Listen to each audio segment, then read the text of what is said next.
看这危险的路口的画面，这是台中吼，这读国校啊1年的小朋友，就安尼搭冲过，差一点啊，就去互车去弄着。结果附近的民众讲，啊，这个囡仔看起来真面色。原来啊，这囡仔是因为伫厝里，伊老爸老母拢去做事啦，剩这个阿嬷来顾囡仔，所以警方就讲啊，这届是无出代志。若是有出代志啊，爱对家长啦来开罚单咯。警车起诉才拄经过造化线，就看到头前的画面，互伊惊一个。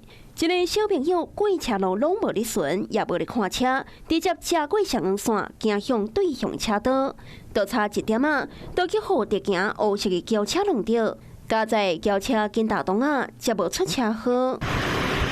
代志都发生伫台中乌市区中庸路一段。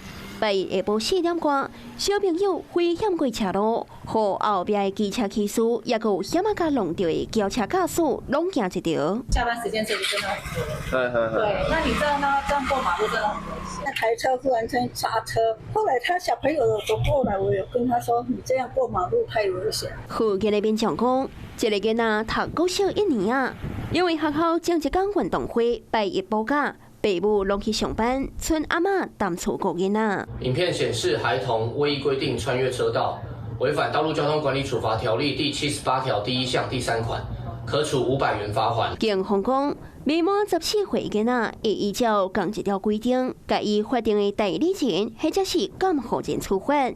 这若囡仔反应较慢一点啊，或者是车未互动，效果就真歹势上。Hello， 我是雷亚，想要抢先掌握最及时的新闻资讯吗？赶快订阅、按赞、开启小铃铛，锁定华视新闻 YouTube 频道。